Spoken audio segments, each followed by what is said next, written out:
నమస్కారం ఈటీవీ 360కి స్వాగతం. ముందుగా ప్రధానాంశాలు.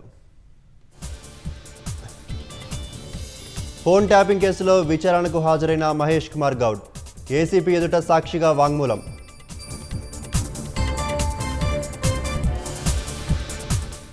మరోసారి సిట్ ముందుకు ప్రభాకర్ రావు సాక్షుల వాంగ్మూలాల ఆధారంగా విచారణ.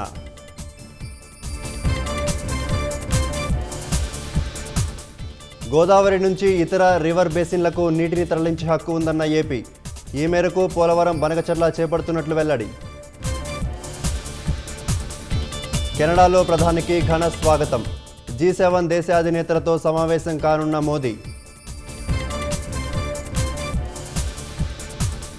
ఎయిర్ ఇండియా ఘటనపై ముమ్మరంగా దర్యాప్తు. 3 నెలల్లోగా నివేదిక ఇవ్వనున్న విచారణ కమిటీ.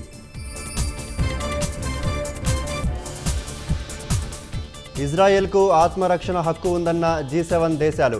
మధ్యప్రాచ్యంలో అస్థిరత్వానికి ఇరానే కారణమని వెల్లడి. ఉద్రిక్తతలతో పశ్చిమాసియా దేశాల కీలక నిర్ణయం. దాడుల దృష్ట్యా గగనతలాలపై ఆంక్షలు. కీవ్పై డ్రోన్లు క్షిపణులతో విరుచుకుపడిన రష్యా. వైమానిక దాడుల్లో 14 మంది మృతి, 44 మందికి గాయాలు.